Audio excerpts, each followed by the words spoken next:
Olá, boa tarde. Hoje o assunto aqui é política. Eu vou conversar com o Diego Calegari, ele que é graduado e mestre em administração pela Universidade Federal de Santa Catarina e fundador do Politize, uma startup que tem uma proposta bem importante e inovadora. A gente vai descobrir um pouco sobre esse trabalho conversando com ele. Então, o que é o Politize, Diego? Boa tarde. Boa tarde, obrigado pelo convite para falar com vocês aqui. Bom, o Politize é uma organização que tem como propósito formar uma geração de cidadãos conscientes e comprometidos com a democracia.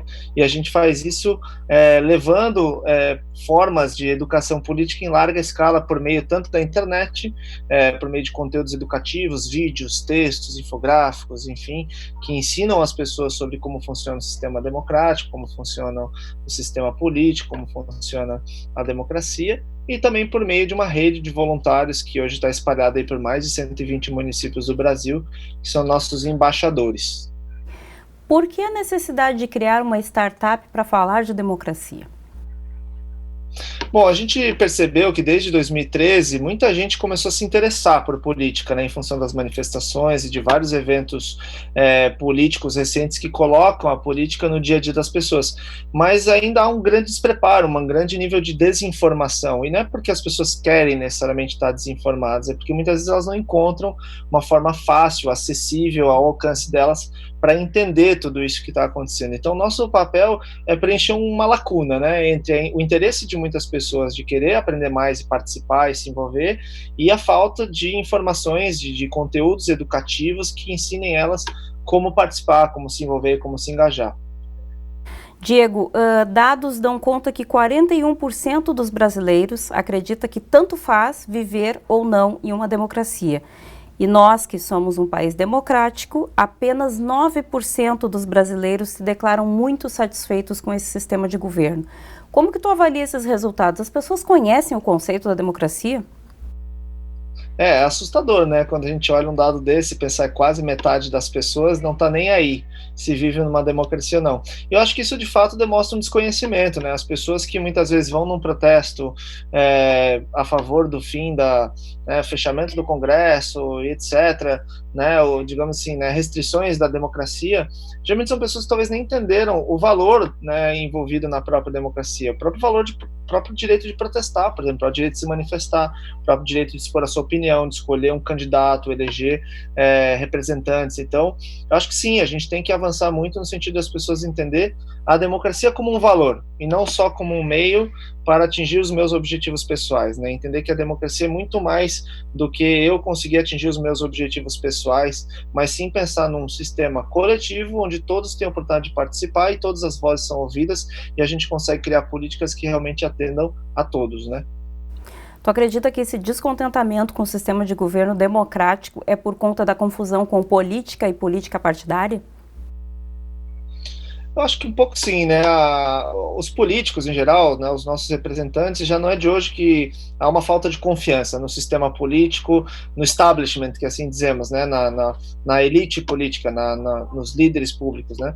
Então existe uma confusão grande entre política e política partidária, e existe uma associação negativa a tudo que tem a ver com partidos e a política partidária, apesar de que a política formal e a política partidária são importantes, né? A gente não pode negar elas como algo necessariamente ruim, a gente tem que qualificar elas, mas também entender que política é muito mais do que isso, né? Que há várias formas de você participar, se envolver, se engajar, né? O Brasil, do ponto de vista legal, oferece várias formas para a gente poder se envolver, a gente fazer a nossa voz ser ouvida, né? São chamadas ferramentas de participação popular, mas muito pouco se ouve falar sobre essa participação popular.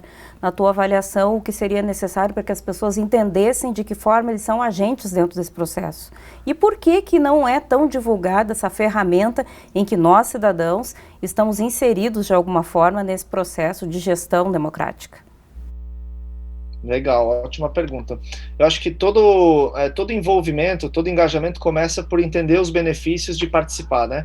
Então, se as pessoas não conseguem entender a relação que a política tem com a vida delas, com o bem-estar delas, da família delas, da comunidade delas, dificilmente elas vão ter interesse em participar, né? Mais uma coisa para me incomodar, mais mais um assunto que eu tenho que prestar atenção, mais um tempo que eu tenho que gastar. Então, a gente tem que fazer as pessoas entenderem o benefício de participar, de se envolver.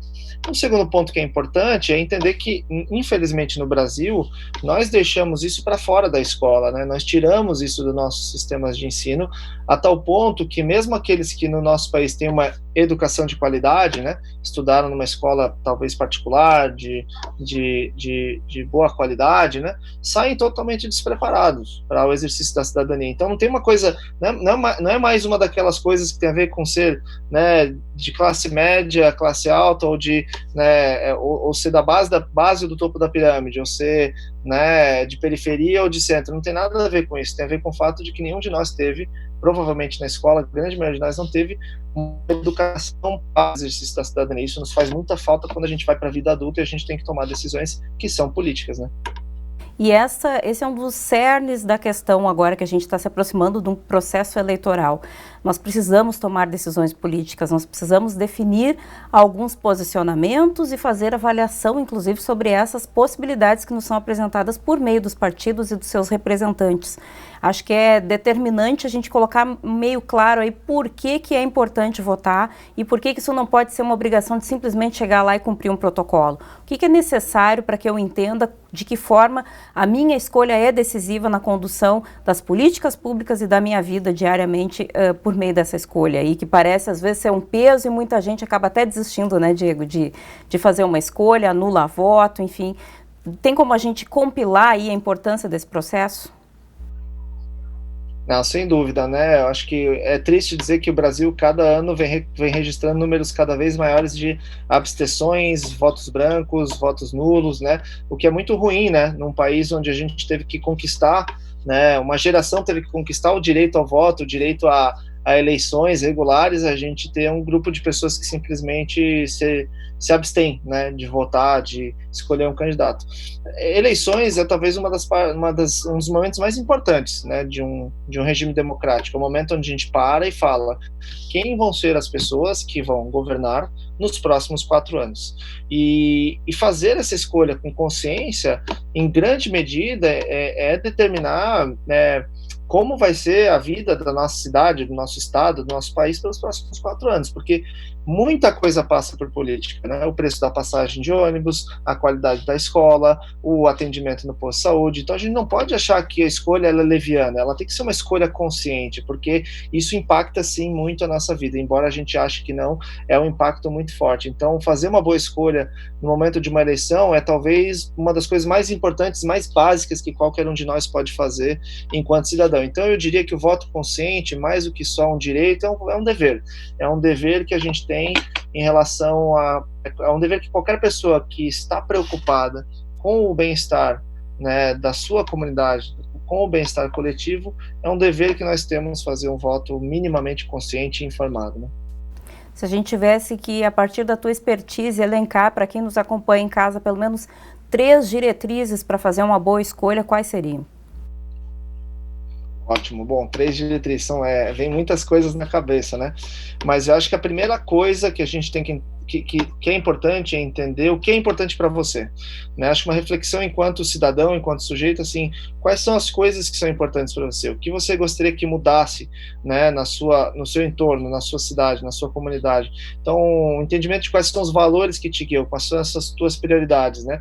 E aí um segundo passo é estudar né, os candidatos que estão postos a partir desses valores, a partir dessas prioridades, entender quem são os candidatos que têm propostas realmente para aquilo que eu acho importante. Então, se eu acho que tem que melhorar, por exemplo, a qualidade do ensino na escola do meu filho, quem são os candidatos que estão propondo alguma coisa nesse sentido? Quem são os candidatos que têm alguma proposta para melhorar a qualidade da educação? Se a minha preocupação é o fato de faltar remédio no posto de saúde, quem são os candidatos que estão propondo algo nesse sentido, que estão propondo, né, um projeto de lei, um programa que vai endereçar isso? E o terceiro que eu diria é entender as funções dessas pessoas, né?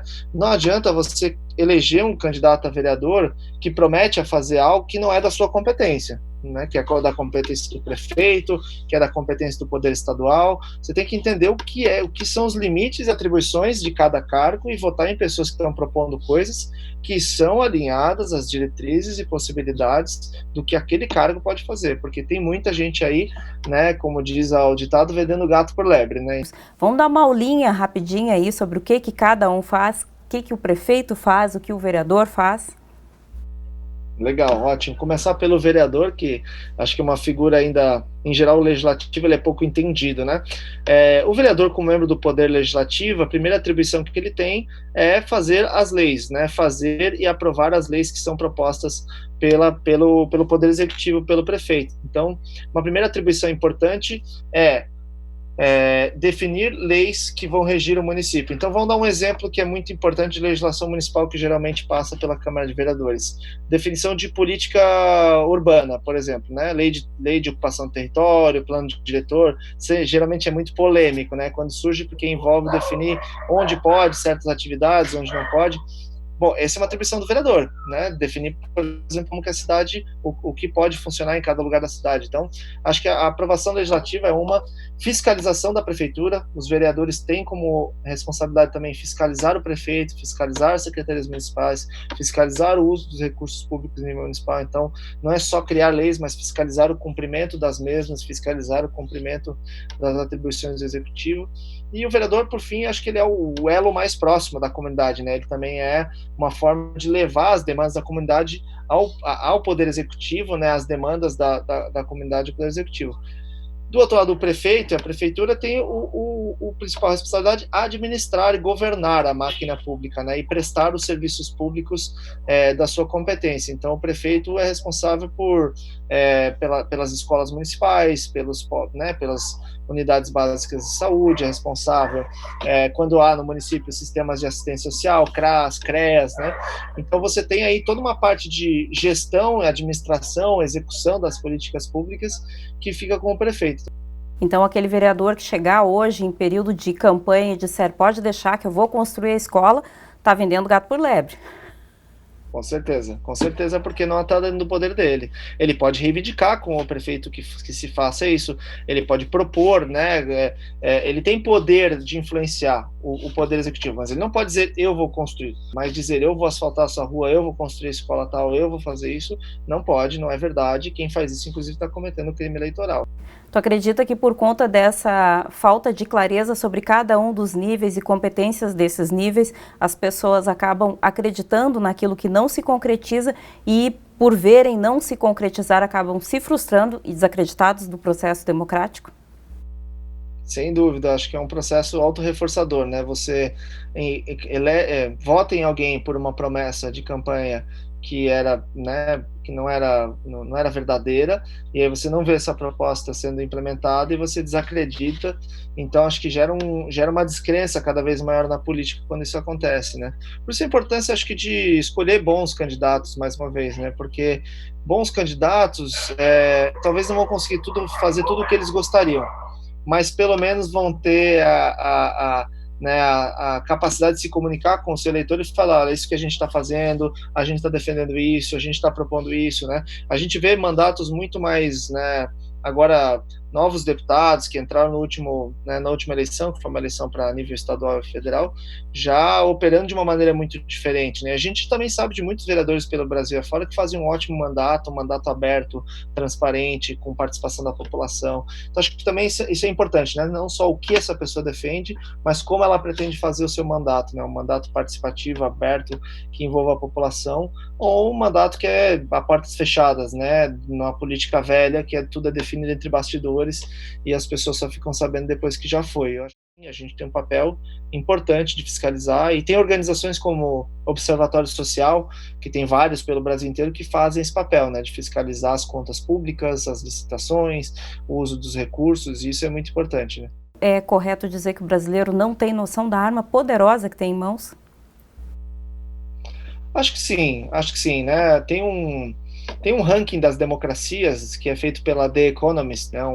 Uma unidade de pesquisa aí da The Economist, que faz o ranking das democracias. O que é legal desse ranking é perceber que o Brasil, apesar de estar numa má posição, a gente está sempre lá em 52º, 53º, a gente vai muito mal, não pelo aspecto formal da nossa democracia.